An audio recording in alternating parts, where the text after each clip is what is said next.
Alyssa and I believe very strongly in two things. First of all, we believe very strongly in the protection of individual rights. And second of all, we believe that if this method is effective as is claimed by the information slide, then this will make for a better society overall. So let me tell you about our policy for today.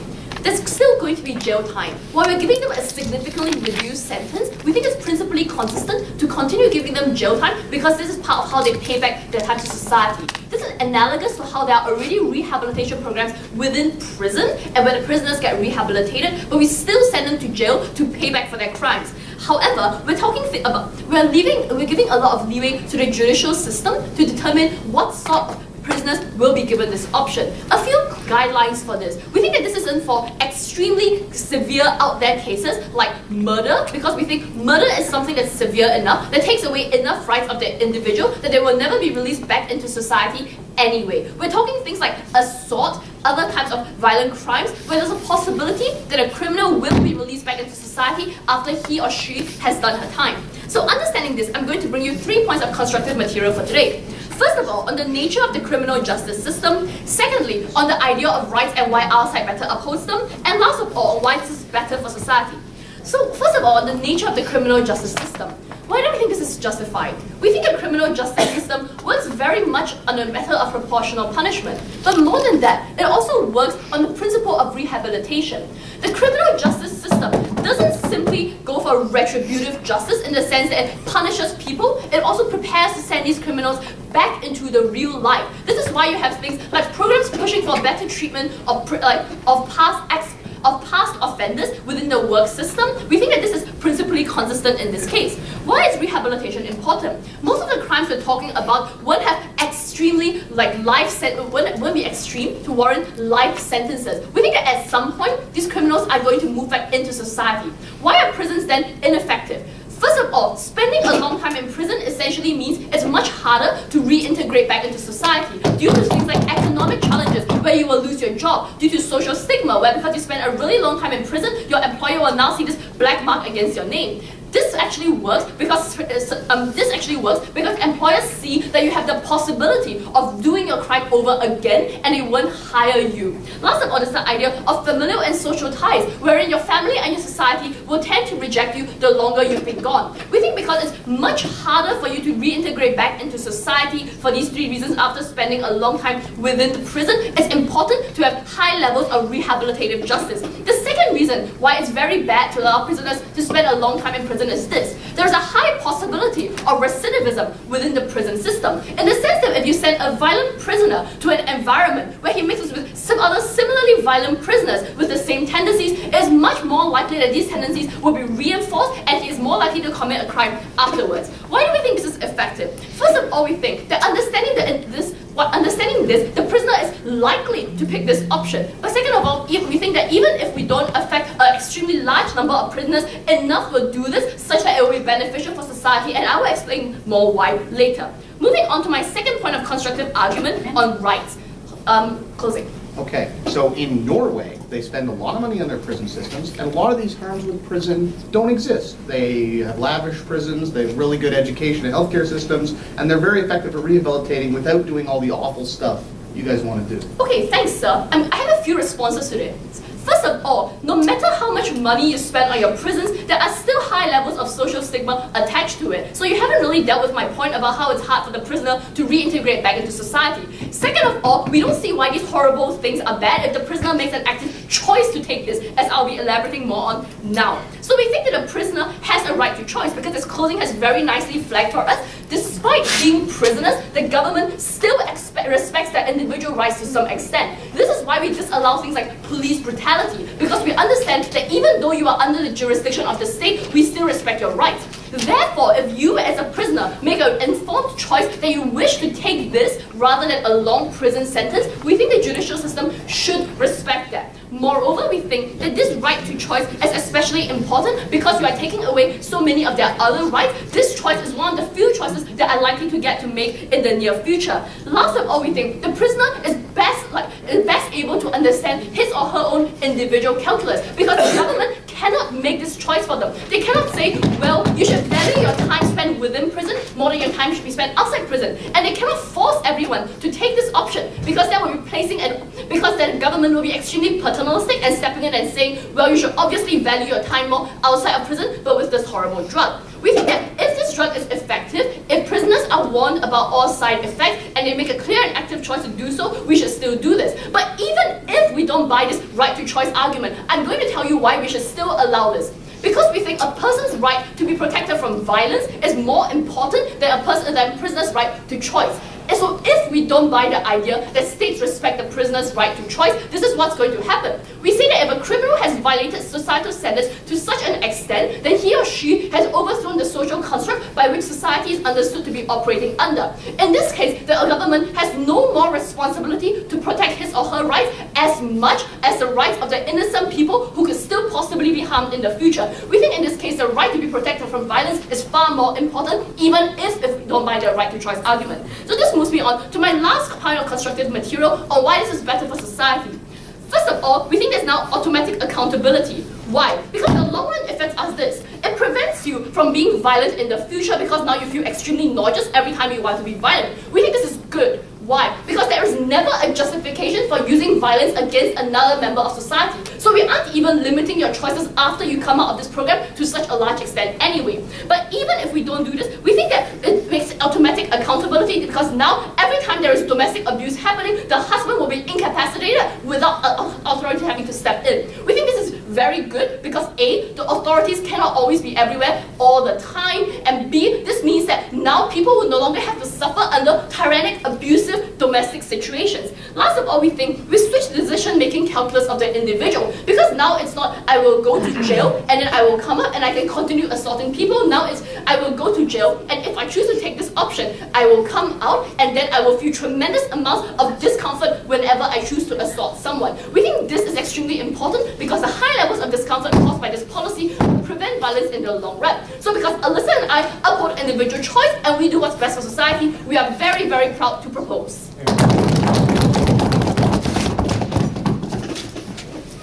All right, I welcome the Leader of the Opposition to open the case for the opposition bench. You're here.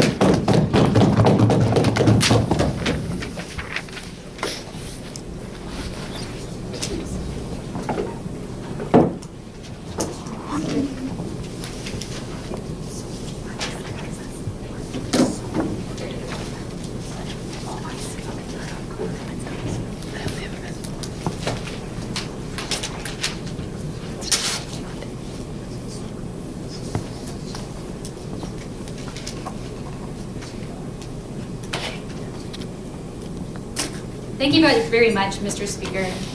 They really like rehabilitation on First Government, and that's why they proposed it for her whole speech. She never talked to you about why this program specifically would be good. She talked about why rehabilitation in general is good. What I'm going to do for you today is going to tell you why this program will effectively ruin prisoners' life actually after they get out of prison. I'm going to talk to you about how it coerces prisoners to take on this pain. I'm going to talk to you about how your life and experiences afterwards are ruined. I'm going to talk to you about consent, and I'm going to refute everything that she's talked about in her PM speech.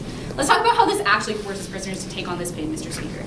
We think that the state obviously has the upper hand when you're in a prisoner situation. When you have incarcerated somebody and taken away their right to mobility, and you're the only hand that feeds in that situation, you absolutely have to respect the choices you make to prisoners. This means not coercing them into doing things, except being nice. Like, we think that good behavior releases are a good thing for prisons because they're not coercive in any way that's going to affect the prisoner afterwards. What happens in this situation, Mr. Speaker, is that you're coercing somebody to not only take on physical pain, which you shouldn't do as a government, but secondly, you're coercing them to take on something that lasts the rest of their life, that you can't be rehabilitated out of, that you can't change after you leave the prison system. That's wrong. It changes the incentives for people to leave prison. It's no longer about understanding the crime you committed and understanding the effect you've had on society. Now it's about taking on a large amount of pain and hoping that you're not able to commit violent acts because you're so sick when you do them later in your life. I don't think that they're getting the actual change that they want on their side of the house. No, thank you.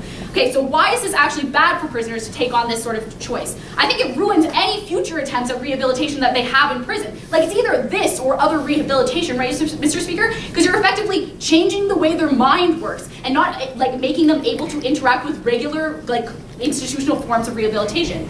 And I think it obviously causes them permanent physical harm.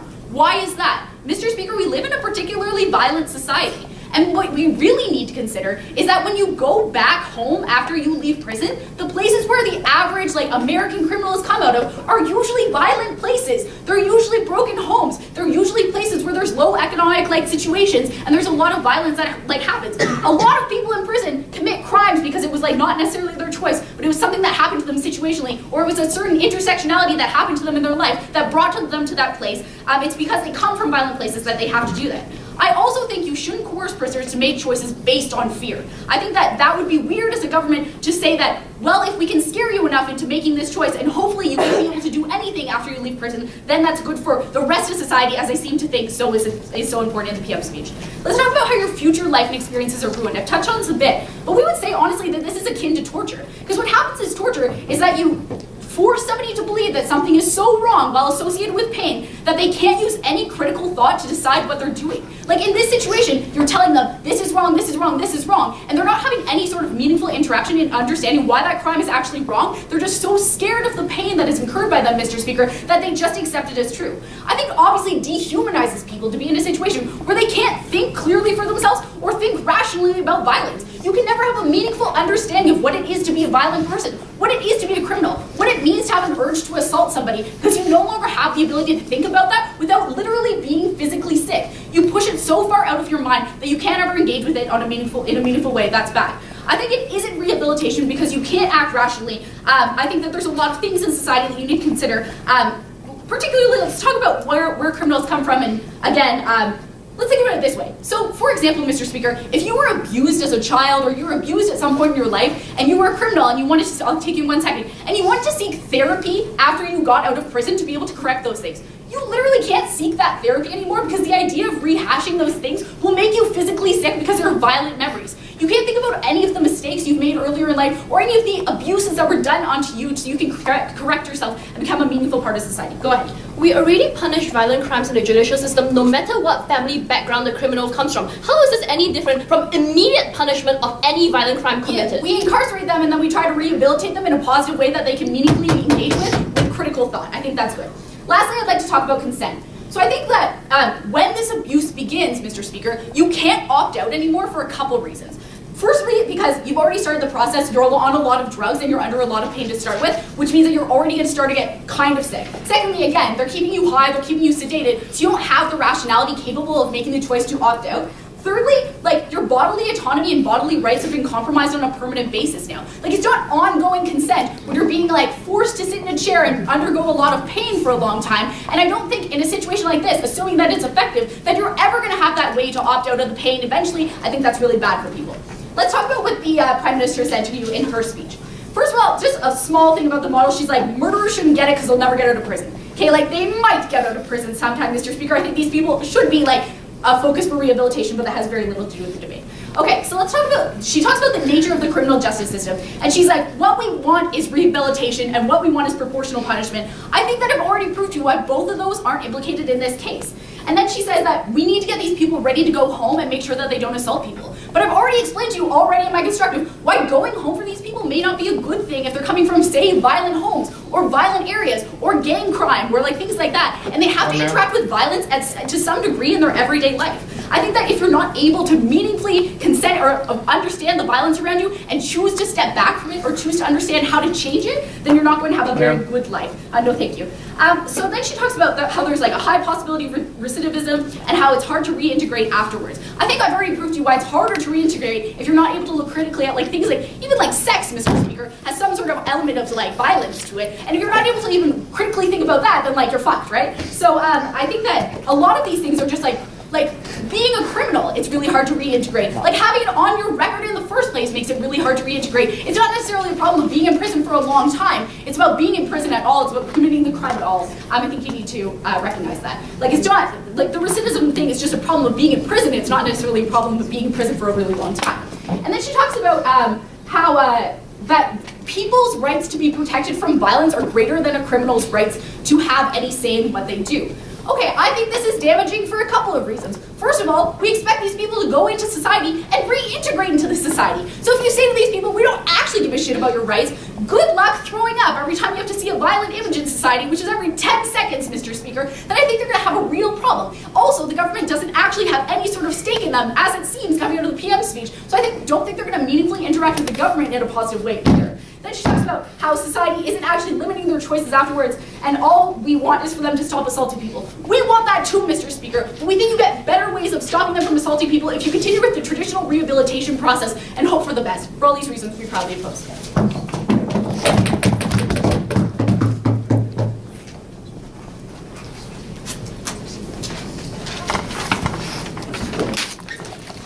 I'd like to welcome the Deputy Prime Minister to continue the case for the opening government. Here, here.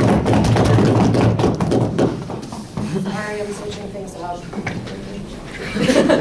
I don't like podiums.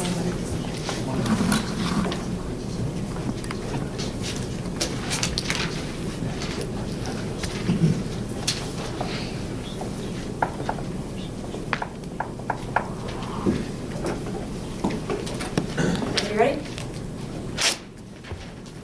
I'm going to bring two new points of my speech. The points of the concept of rehabilitation and why this actually does fit with our model and does fit with what we're saying. And secondly, the point of choice, because I think that this is something that really is important and isn't actually coercive as opening opposition has brought to you. But before I get into that, I'm going to get into some rebuttal of what we just heard coming out of opening opposition. A lot of my rebuttal will also be woven in through my speech, but this stuff I just really needed to tackle right on. She gave you this idea about how our program is going to ruin your life forever and that, like, you know, it's going to be so bad for these prisoners. But we say that prison ruins your life too forever. It presents a stigma against you in society. And at least with our model, we better prepare these people for reintegrating into society. We actually give them the ability to effectively enter society after their prison sentence instead of just having this stigma against them forever. She didn't give you any analysis as to why, like, you know, we just shouldn't put them in prison to begin with to erase and ruining their life forever. Additionally, her point about how this is so coercive, we would say that it is the choice of the individual. We say that this choice is something that is there. We don't believe it's a coercive situation where the state's gonna be like, oh, take this or else you're gonna die. We think that the individuals actually do have the ability to make this decision for themselves. Okay, so now into my main points. The concept of rehabilitation. We'd say that prisoners who think, for violent crimes, who think these violent thoughts are actually more likely than the average person to act on these violent thoughts. That's why we think that this model that we have actually will be effective. Because the situation is that these people are violent criminals, and therefore if these violent thoughts now bring about nausea, it's going to effectively make it harder for them to act on these violent thoughts. We established in the information slide that this technique is effective. And Enton gave you great analysis about the rehabilitative aspect of this. She said that we prepare to send prisoners back into society in the status quo. And now I'm going to explain to you why this really is the best way to ensure that they can re-enter into society. Because we are ensuring that you are not going to commit that violent crime again. The current rehabilitative system doesn't actually do this. Criminals can still choose to enact violent crimes. But now, instead of having that ability to make that choice, they actually experience nausea that inhibits their ability to enact this violent crime. Additionally, we would say that because there is currently a stigma against criminals and the possibility for recidivism, we erase a large part of this stigma because now society knows that if you took this treatment, you actually cannot commit a violent crime again because your actual body is stopping you from committing a violent crime again. We think that this is something that is really, really great on our side of the house, that now society knows that you're not going to commit another crime, that now society will be willing to give you a job, to reintegrate you into society, because society knows that you no longer pose the same threat that you would have without this treatment. So we say, no thank you, that this unclear aspect about recidivism is removed when society knows that you physically become ill if you think violent crime thoughts. No. And we would say that these benefits, first of all, about the fact that you're not going to commit these violent crimes, but second of all, the fact that society is willing to accept you, these benefits would extremely outweigh the inhumane aspect that they claim on their side of the house. Additionally, we would say that it's actually not inhumane, because because it's just nausea-inducing. Her whole explanation about how it's analogous to torture, by her definition, all jail time is torture because it might affect your life forever. At least with this, torturous, inhumane treatment, we actually have the ability to give you a better life in the long run, as opposed to before where, jail time's torture too, but at least with this regard, society will reintegrate you, front half. Okay, so if society accepts you again, if you take this treatment and you're the kind of person who becomes violently sick, what actual choice as a prisoner do you have but to take this option under your under your side of the house? So we would say that if every prisoner takes that option, that's a really great thing, because then now when they all go back out into society, they're not going to be enacting violent crimes. We would also say, as I'm going to get into with my concept of choice, that the individuals do have the choice. So we would say with the rehabilitation point that at least this is going to prepare criminals for entering society again, because now not only are they not going to commit violent crimes again, but society is going to be more willing to accept them in because they know they're not going to commit these crimes. So now on to this concept of choice, because it is a choice. All their points about coercion just fall flat in my opinion, because we have criminals being allowed to make choices in the status quo. That's why they have things such as plea bargaining. If you say that you're guilty, you're allowed to do things like that in the status quo. The state isn't holding this against you. We would say that the criminal himself has the capacity to weigh whether or not these harms outweigh the benefits or whether the benefits outweigh the harms. We would say that that in the status quo, we allow criminals to make this decision for themselves with plea bargaining, with the fact that the state does allow them to go back into society. So we would say that this is just an extension of that. We would say that if it is effective, if the individual wants to choose it, we should allow them to choose it.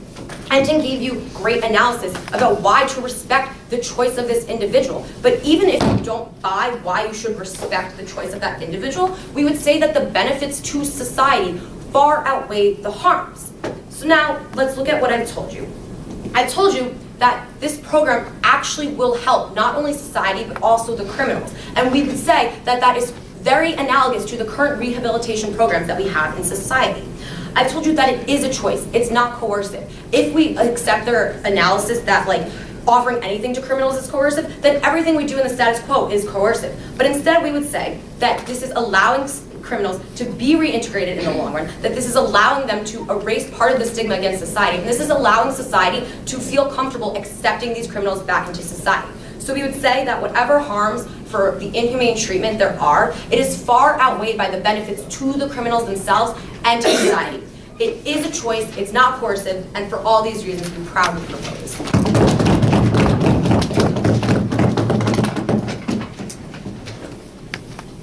All right, I welcome the Deputy Leader of the Opposition to continue the case for the opening opposition. You're here.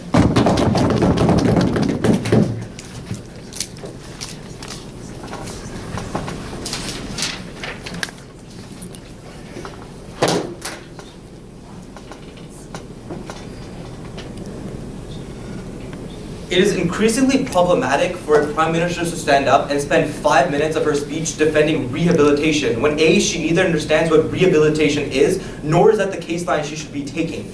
I think they fundamentally fail to show you why this treatment specifically gives them any provided benefits, and they don't deal with any of the analysis Megan gives you about why all other forms of rehabilitation, which they deem important under their side of the house, actually fail, that people can't fundamentally access them. I think everything they've said so far in this round is effectively Looney Tunes, and I'm going to prove to you why that's the case through rebuttal and then reconstruction. So let's get right into it. First, what we get out of PM is the nature of the criminal justice system, about why we need to punish people.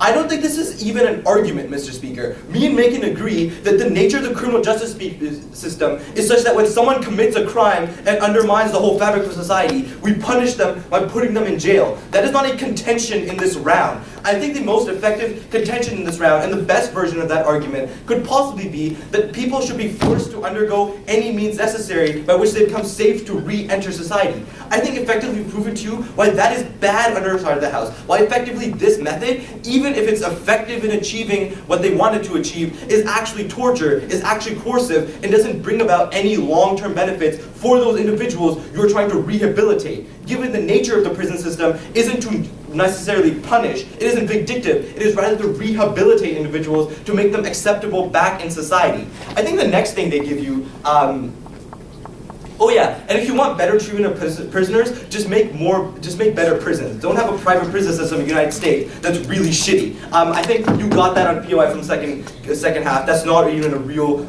contention in this round. So next thing they talk to you about acceptance back into society. While you're more likely to be accepted when people know you have gone under this treatment. So first of all, we tell you that under your side of the house, there is effectively no choice not to then undergo this treatment because you want the least social stigma on you when you come out of jail. There is no effective choice for you not to take this treatment if it's really going to give you all the effects they talk to you about and explain to you so well in the DPM speech. I think you provide people with no effective choice not to undergo this pain, making it all of Megan's argument why it's really coercive even better, Mr. Speaker.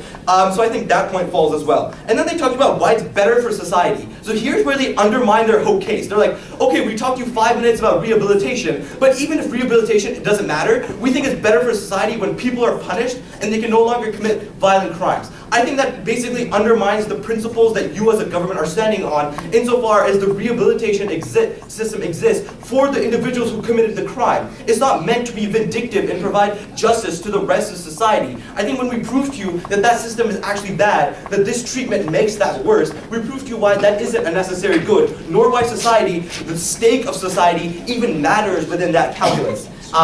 Oh, and then this whole idea about how it prevents violence in the future. I don't think that's necessarily true. I think basically making someone physically sick to the idea of violence doesn't mean they can't still participate in the whole mechanism by which violence comes about. They can't still participate in gang violence or all other such forms of mechanism that are destabilizing towards society. I don't think they necessarily provide you a link why in every case violence does go down.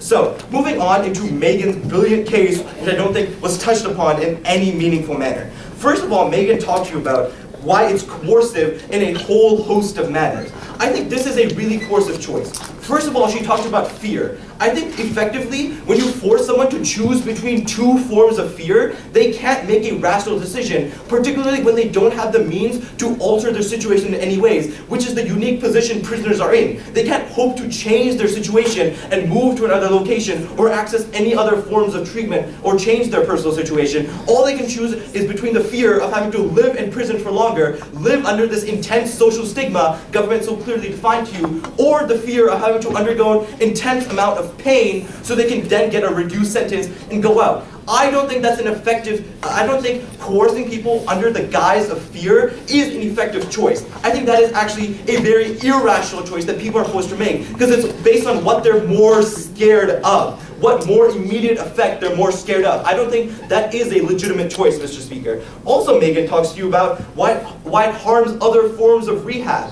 We think that a lot of the rehabilitation system actually does work effectively insofar as there are other forms of rehab that provide individuals with the ability to deal with what they think was what they did was a bad and understand that, critically think about it. I think what you lose under their side of the house is you don't get that. All you get is an intense human fear reaction to the idea of violence. You don't actually change their views on violence, change the reasons why they chose to commit the crime in the first place. You just make it so that they're completely shocked by the idea of violence. I don't think you fundamentally engage in any real form of rehabilitation. Moreover, what we tell you that the majority of violent criminals, for example, 9 out of 10 people who are in death row in the United States, are people who got intense emotional and sexual abuse. I'll take someone in a minute. Emotional and sexual and child abuse. I think those individuals can never deal with the fact that they were harmed so significantly due to the fact that you ruined their lives and make them unable to deal with the idea of violence as a whole. Sure. Every choice is made under certain constraints and constrains your future choices. Given that prisoners already have all the information and have people like lawyers helping them decide what's the best method to take, how many number of years they should go for, plea bargaining, how is this any different? Here. Because I think the fear of having to give up a significant portion of your life is different from making a rational calculus about what could form the best defense case. I think the two scenarios are actually effectively different in what you literally fear for your life and fear for your entire livelihood versus another one in which you are dealing with the pragmatic case that is presented before you. I don't think they're actually analogous as they would have you believe. So what else did Megan talk to you about? So it doesn't change their view on violence, and it changes the incentives for which they want to seek this treatment. They want to seek the treatment simply so they can get out of jail faster, not so that they understand what they did was wrong. I think the other points you talked about, why future life is bad, actually went fundamentally misunderstood by side proposition. I think they fail to understand that society is one that is built upon the construct, and violence is actually a very integral part of that. I think violence is prevalent everywhere in society, in music, in mass media, in every form of acceptable thing that they have to encounter. Even the human experience is based on the idea of violence. I think when you fundamentally make a person unable to tackle with the idea of violence, they can't lead an effective life because they can never engage in a large form of what forms the human experience, what forms human society. I think you fundamentally ruin their lives under this form of torture, something that we think is torture because it necessarily robs them of their body rights. It necessarily robs them of the ability to give consent to the ongoing use of this torture. I think under that guise, they fundamentally misunderstand what society is, what rehabilitation is, for all those reasons I'm proud to oppose.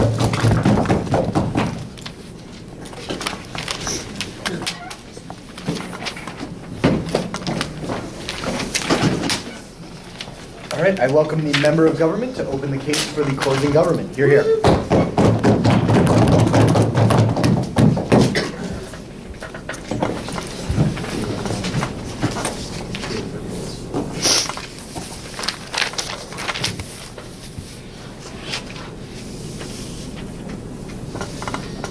All right, so Mr. Speaker, I think opening opposition has a fundamental misunderstanding of what exactly this info slide tool is. So I want to talk to you a little bit about how this technique actually works. It's a fundamental example of classical conditioning, of associating one thing, this idea of being nauseous, with thinking about these violent images which they're seeing. It's not this idea of torture. They say that they're going to be in pain. There is no pain whatsoever associated with this, and it is not something they're going to carry through their life that is so painful they can't deal with it. It's simply a sense of nauseousness. It doesn't keep them from being able to interact with society. And they also come up here and say that they won't be able to respond to other methods of rehabilitation, which is, I really don't understand where they're pulling this from at all. Because just because I'm feeling nauseous about something doesn't mean I can't go to therapy and contemplate what exactly these choices I've made have become, as they would suggest. But in reality, this is not how this technique works.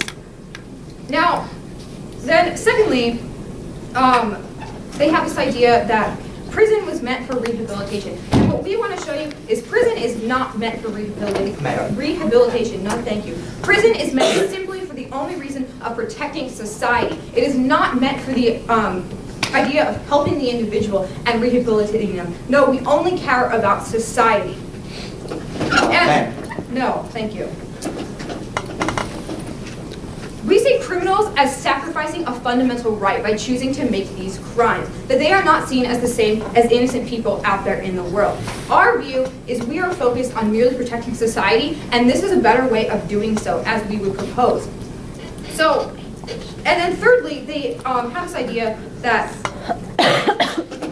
we are restricting their individual rights. And we want to show you, in my substantive matter, how actually site opposition status quo is restricting people's rights more than our suggestion already is. But as we've already shown you, we don't really care about what the choice that these people make. We care more so about how it's going to be benefiting society. So I want to move into some of my substantive matter, and I'll deal with some of what they've said, how to do so. First of all, this idea of what the goal of the prison system is. And we say that it's purely the basis of defending the rest of society rather than helping the individual. The individual, by choosing to commit this crime, gave up the right to be seen in the same way that we see ordinary people. No, thank you. And we believe that this reformative aspect, this idea of reforming prisoners, is not for their own sake, not for their own benefit, but rather for the benefit of society. We want to return criminals from being seen as negative people, whether that be the burden of dealing with them in prison, or returning them to society so they will commit these crimes again, but rather turn them into beneficial, positive members of society, so that we don't have, so society itself doesn't have to deal with the negative aspects associated with them, not because we want to give these prisoners necessarily these better options. Front half. Okay, so first step says that you physically can't assault people because you are too sick to do so. Don't you lose all the benefits of safety for society if they're simply a little nauseous? What we're trying to say here, you seem to suggest that there's going to be this pain associated with people can't function in life, they can't do anything. And we're trying to show you that this not just will prevent them and make them actually consciously think about what they're doing. So it's not going to be this idea of they're like restricted from society, they can't actually they can't think about these things they're doing, but it's actually going to help them think about the crime, despite what you would say, which is going to help society because they won't choose to commit these crimes in the future. Now, secondly, we believe that they give this idea that the whole goal is, they give this idea of rehabilitating the prisoner and how currently the methods that we have, the traditional rehabilitation works. And we want to show you that these actually aren't working. Why do we have criminals going out and recommitting crimes? It's because these ideas aren't working, which is why we're suggesting this model. This is going to help society have more functional members as a result. No. Now, they also want to have this idea of individual rights being restricted. And we've already shown you why we don't really care about their individual rights, because they are criminals, so they've already sacrificed some.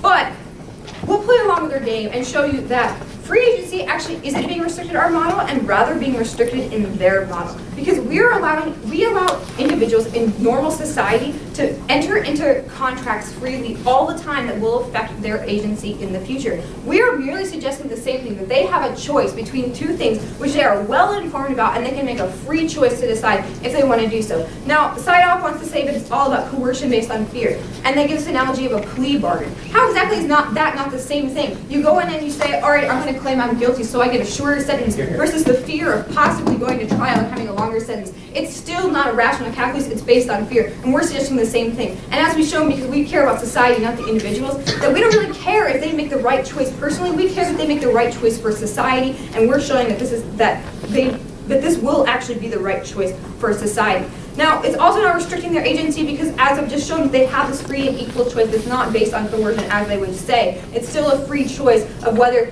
they want to have this longer prison sentence versus going this other route. Now, they would also suggest that they're, no thank you.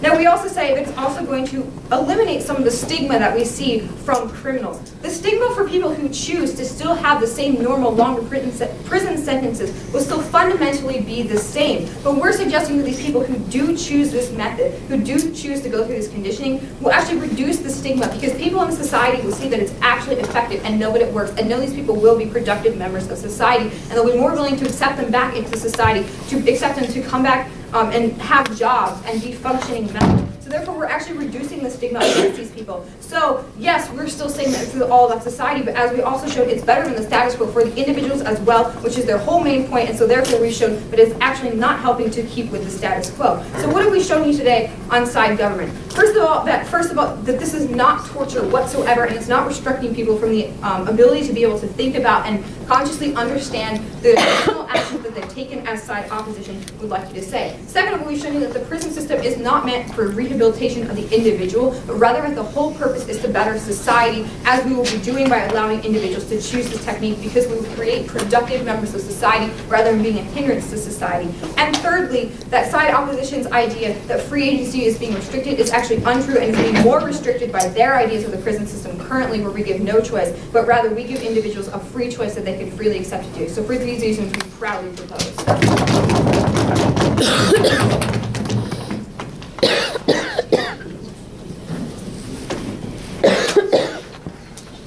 All right, I welcome the member of opposition to open the case for the closing opposition.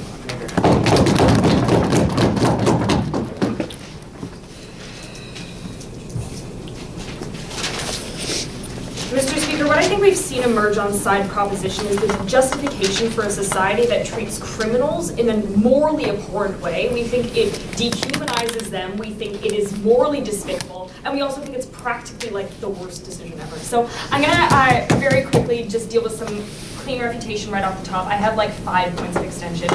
The refutation will be developed as I develop my constructive. So first of all, you hear the idea that this is just classical conditioning, it's not torture. Mr. Speaker, let me explain to you again what this process actually involves. This requires individuals undergoing enough psychological and physical trauma to permanently rewire the way they experience the world, right, Mr. Speaker? It has to be traumatic enough to change the way their brain functions in a fundamental way forever. And it requires them to participate not only in extreme physical discomfort while being heavily sedated and unable to opt out of experiencing said discomfort once it's begun, as flagged by our but also to watch like truly traumatic things unfold as well, Mr. Speaker, like things that are incredibly violent and disturbing. I think that psychological pain is as legitimate as physical pain. I think both are existing in this scenario, and I think both are required in pretty extreme amounts in order to make this sort of technique effective in the first place. So like classical conditioning, sure, but it's also torture, right? Okay, so then we heard the idea that the prison system is meant to rehabilitate, it's meant to defend society.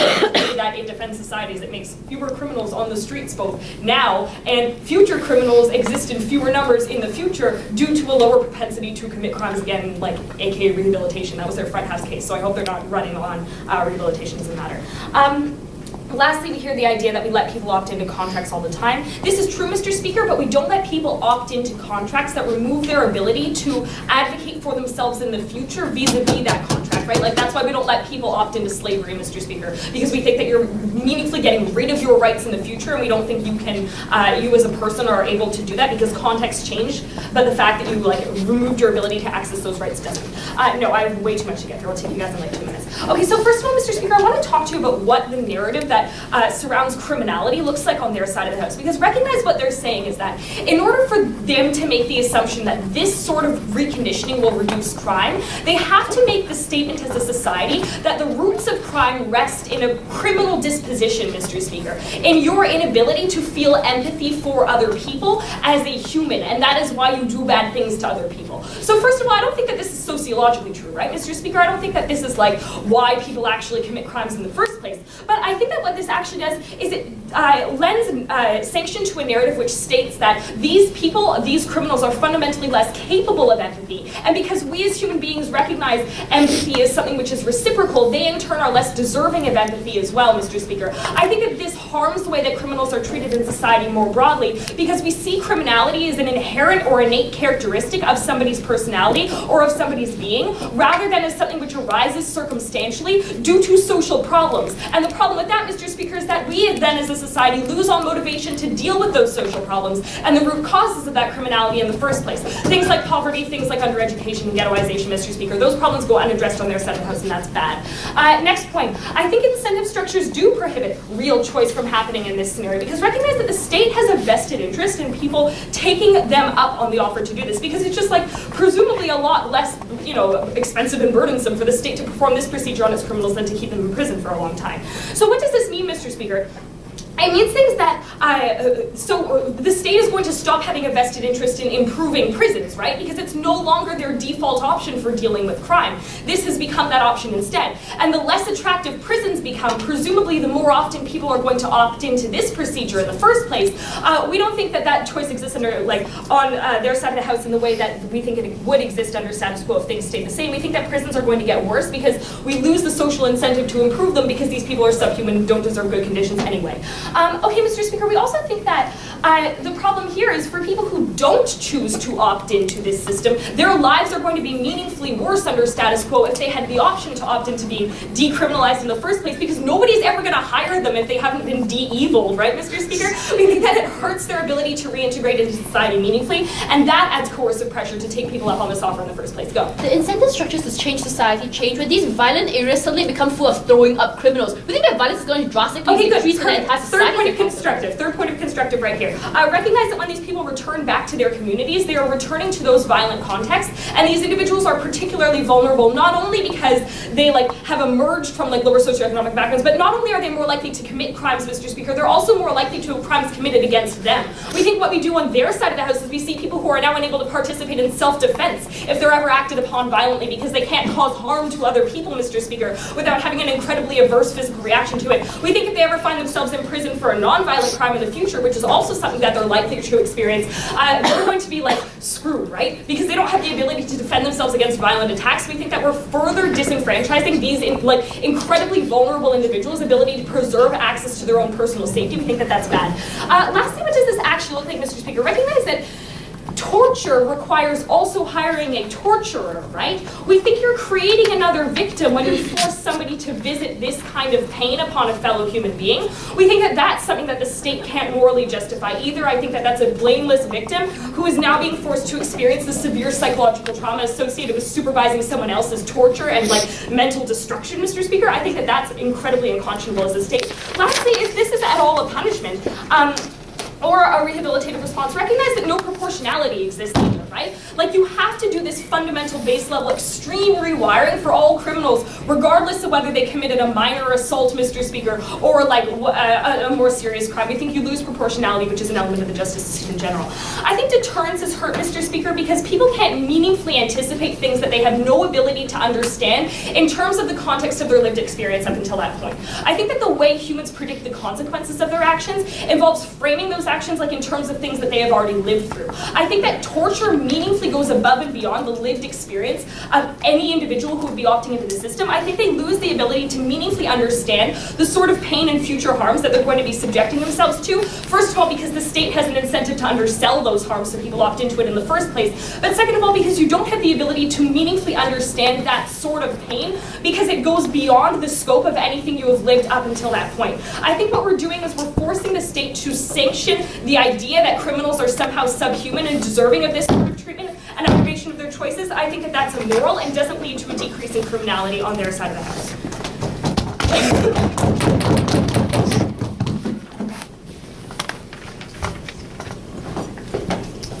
All right, I welcome the government whip to close out the audience for the government side of the debate. You're here.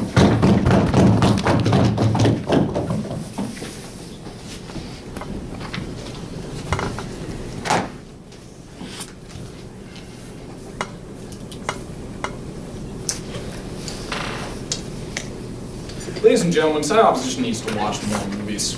This is a very, very odd line coming out of side opposition, where essentially they're doing a model critique on a process which involves pinning people's eyes open with clothespins. As it turns out, we're going to assume a certain amount of efficacy that does not necessarily arise from the intuitions of the system. So let's just talk really quickly about that last person said, then I'll be getting onto my own main 3 points that I think crystallize around the notion and nature of the prison system, and how exactly we impact the welfare of society and the agency and choice of the criminal in the government's model, and how everything is benefited by the government model and harm the opposition. Well, first, some quick the general points coming out of the last week. So I wrote down several times in my notes, watch the movie. So as it turns out, in the movie, the Clockwork Orange, in case you don't even know that, what happens is it's not such that if you see a piece of roadkill, you violently throw off for the next 20 hours. It is a degree of scale from thinking about crime to contemplating doing it to intending to do crime to actually following through on this violent crime. And once again, it is from the perspective of the criminal. It's not if you experience violence against you. No, you have your time. It's not a case of if you experience violence against you in nauseous. It's if you are contemplating or if you're seriously contemplating or intending to cause violence. That is when the violent nausea occurs. So yes, you can think about violence done against you without a problem, but you cannot think about doing violence to someone else. At that point, that is when problems occur. So that's the reality. The reality of the case is essentially if we were not working with Victorian era technology, this would be a chip that just stopped you from punching people in the face because in a violent manner that hurts them. That's what we're talking about. Let's please stop critiquing a model that involves clothespins and pinning eyeballs open. And that also gets into her point about, we hurt the torturer. Because what happens in the movie, which I love, is that you just have them watching the images and then you walk out of the room for a day or two. So no, the torturer doesn't have to be, the re-educator does not have to be in the room for this process, and only the criminals are going to be suffering in any way. So now getting on to the 3 main points you talked about very quickly. First of all, yes, the first one was the nature of the Ludovico technique, which I've just described to you. You're welcome. Second of all, she talked about how she didn't talk at all. Sorry, this isn't really about. She said, they talked about helping society. But, First Gov talked about rehabilitation, and that was the entirety of her rebuttal. We don't particularly care about rehabilitation as helps the criminal. We don't particularly care about the criminal. What we care about is the society that criminal has greatly wronged and how to mitigate the harms they've caused in society. Rehabilitation is a means to an end. We have found a much better means, which involves using clothespins to pin people's eyeballs open. We prefer that means, and we're arguing for that. That's what this case is about, and was not rebutted at all by the last speaker. Third of all, talking about the source, the one mildly interesting point the last speaker managed to bring up was this discussion of talking about what is the source of crime, talking about the narrative of criminality as being innately criminal. And the fact of the matter is, we on side government realize the reality that it may be the case that people become criminals through circumstances. That circumstances are what cause you to become violent or cause you to become have criminal behavior. But the fact of the matter is, the recidivism statistics tell us that people once criminal remain criminal. The source may be tragic, the source may be something we want to fight against, but today, the person who is sitting in a cell contemplating the murder of his wife once he gets out is still going to be like that the day he walks out. And we want to deal with that threat right now. So we are going to, yes, recognize that people, when they are criminals, have a degree of criminality within them, and that is what we're fighting against. We can also fight the broader social issues that cause this to arise, but once it exists, it is a reality that must be dealt with. We cannot simply wish it away by wishing that this person had never been abused as a child. We have to deal with the fact that they are now abusing others, and that is what we have to defend against. So now getting on to the three main points that crystallizes throughout the first go. When you don't believe in rehabilitation and you're mitigating the effects of the technique your first prop wants to establish, A, shouldn't this have been your extension, and B, aren't you literally sticking a sword in your first half spat? Not really, because first prop was kind enough to actually never say that rebuilding the criminal was their prime goal. They simply said rehabilitation is good because it stops recidivism and it stops people from hurting society. Nod, thank you. Okay, they just nodded, trust me. So they said that, so essentially what we're saying is that rehabilitation is a means to an end that we have used in the past because we lack this wonderful process that Dr. Libdevico has just now developed. Now that we have this process, we have a much better way to ensure that these criminals never hurt anyone again, and we will use that instead because it is by far a better process. So thank you. All right, so nature of the prison system. Once again, this has not been dealt with by basically anybody else on this entire event except for my partner, who's awesome. And my partner stood up here and told you the nature of the prison system is to defend society. She gave you several warrants for this, that these criminals have fundamentally given up their rights to be treated as equal members of society once they violate the norms and ethics of that society. Once they violently attack another free citizen in that society, seriously infringing upon their rights, they lose the ability to be treated as equal members of that society. And the prison system is there to defend everyone else, the innocents, against these violent criminals.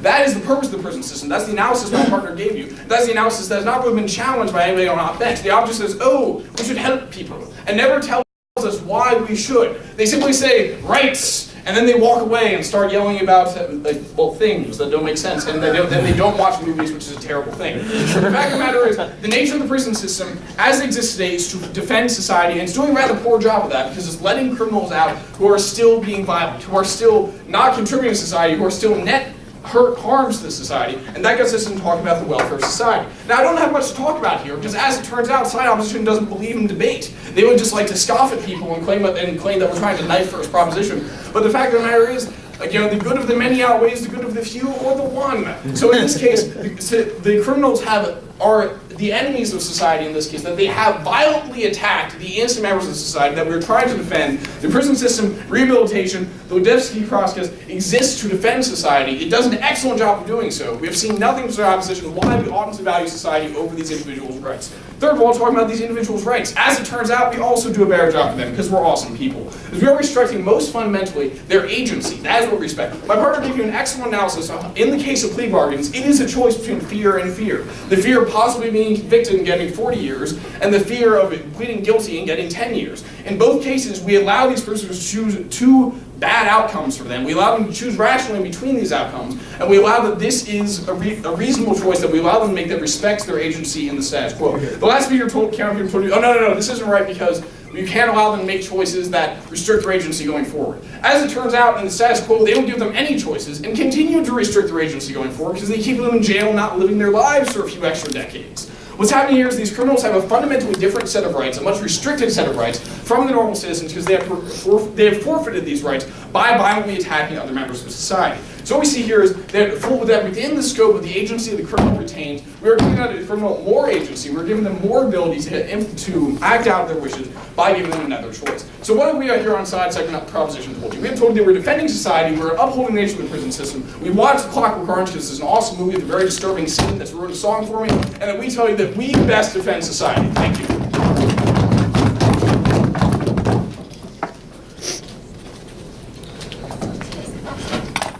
All right, I welcome the opposition whip to close out the arguments for the opposition bench and for the debate as a whole. You're here.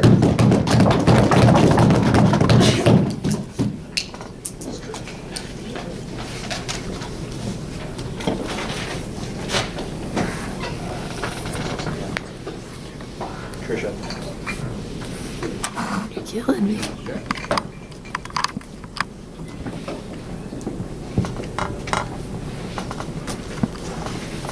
Thank you very much, Mr. Speaker.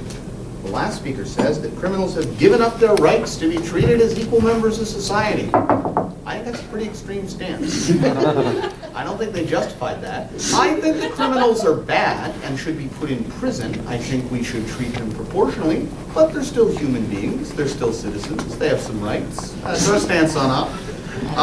In fact, I might go a little further than that. I might say that because we're imprisoning them and taking away a lot of their rights, they're uniquely vulnerable. And that the way we should judge a society is by how we treat the most uniquely vulnerable members of our society in some sense. And that this is a quick fix. It's easy. And I recognize that imprisonment is difficult, and there's a temptation to do quick fixes like that. But I really don't think that we should. So, 4 themes I want to talk about today. I want to talk about rehabilitation. I want to talk about whether it actually does protect society, because I don't think they proved that. I want to talk about torture, and I want to talk about peace and love. So, I stood on a POI a while ago, and I was like, there is such a thing as real rehabilitation, right? Real, meaningful rehabilitation where we spend some money, where we understand the root cause of crime, where we make sure people are educated and healthy and can have jobs and trying to protect their ties with the community. And I'm not saying that this is perfect, but I'm saying it can work really, really well. And sort of in North America where we have kind of bad prison systems, sometimes we forget that this is possible. I think we have a responsibility to do this, and works really well. We got no engagement with that comparison. I think that second government is inconsistent with their front half when they say that they don't believe in rehabilitation at all. I think first government told you a lot about how rehabilitation is important in and of itself. Maybe second gov should have undergone the Ludovico technique so they didn't violently knife the front.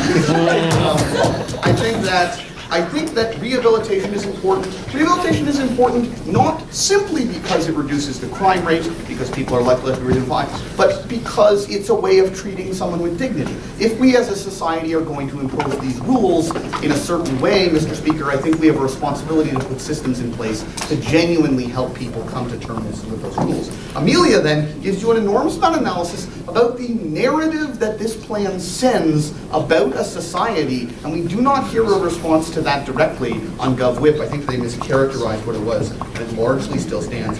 We think rehabilitation is desirable in that sense. So let me now talk, and this will directly clash with a lot of the second Gov extension. Does this protect society at all? I think it actually leads to a higher crime society, and I'm going to tie together a lot of the threads we've talked about on op here. First of all, Amelia tells you that this really messes with the deterrent effect. Because part of the case is lower prison sentences, and then you do this weird technique, right? So if you're someone who's considering committing a violent crime, Amelia tells you that you can't really meaningfully conceptualize of what this torture is like. So for at least some people, it just seems like the sentences for violent crime have gone down, right? So that's a huge harm that leads to higher crime. Secondly, Amelia tells you, we get no response to this from the government either, Yes, sir. that, thank you, in a minute, that what you're doing is creating a new class of victims. What the model actually, how it works is it desensitizes you to violence. Now, violence is absolutely abhorrent, Mr. Speaker, but there is one particular circumstance where we do believe that violence is not just acceptable but probably good, and that is defense of yourself and others. And we gave you a good reason why on both op teams these sorts of people might disproportionately be put in these situations after they get out of prison. And we believe that self-defense is a fundamental right, so you're taking that away, that's a harm. But also then you have a higher crime society because you've increased the number of potential victims. Thirdly, I think that this really affects the rehabilitation of other potential prisoners, right? Amelia gives you a lot of analysis on what happens to the prison conditions because the government, the state, has such an incentive to change the playing field to encourage people to opt into this model, right? And it's impossible for somebody to rehabilitate and reintegrate with society if they haven't been, as Amelia says, de-eviled, right? No one's gonna hire them.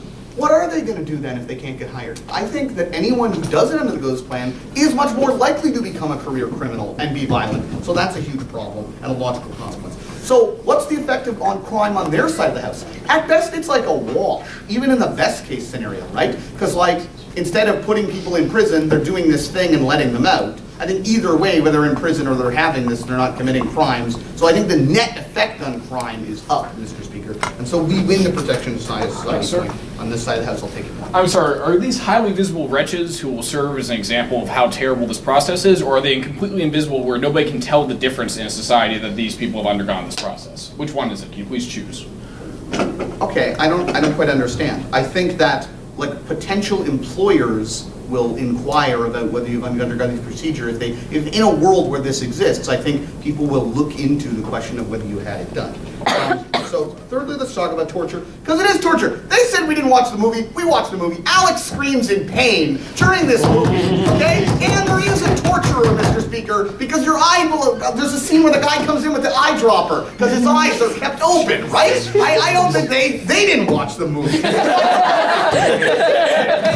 is torture. It is torture, Mr. Speaker. Okay, and even if I'm wrong, even if that's not the case, it still requires a torturer because someone's setting this up, this apparatus. Someone's building it, someone's funding it, and ultimately, Mr. Speaker, it's wrong to create a new person who has to do that because that's a moral bad in and of itself, as Amelia told you, but also it makes all of us in a society torturers, Mr. Speaker, and we think that that's morally abhorrent. It is torture. You're not treating these people as humans, you're not treating them as dignity, and that is a harm in and of itself, Mr. Speaker, which Gov had to show was acceptable in and of itself, and they did not show that. Further, Amelia gives you, and we get no response to this either, the fact that this is it makes proportionality impossible. Like, we can make sexual assault a more strongly sentenced crime than regular assault by just increasing the jail time. But because we can't really know how different people respond to different sorts of torture, you don't have proportionality in effect or sentencing, and that's a fundamental principle of justice. So lastly, very quickly, consent. First off, gives you a really interesting point about consent ongoing during the procedure. I thought that was good. That still stands. The Deputy Prime Minister responds to all this consent analysis and is just like, yeah, but the prisoner can still choose to weigh the costs and benefits. I think this is naive. I think it misses the point that prison's an incredibly coercive environment, Mr. Speaker. I think when the state is putting you in this circumstance, we're necessarily taking some of the rights. Amelia takes this analysis a lot further when she says, and now the state has an incentive to shape the choice environment because they have a preference, because it's a lot cheaper to do this. So it's even less of a free choice because they're actively encouraging you to engage in this. And I also don't think you can ever consent to torture because, as Amelia says, you can't imagine what it's like. So because of all these reasons, you're not making a free choice. You're being coerced into it, A, and you don't have perfect information, B, and as First Off tells you, it's not a reversible process, C. So in that circumstance, it can't possibly be something you consent to, and it's morally abhorrent for all those reasons. We're very proud of it.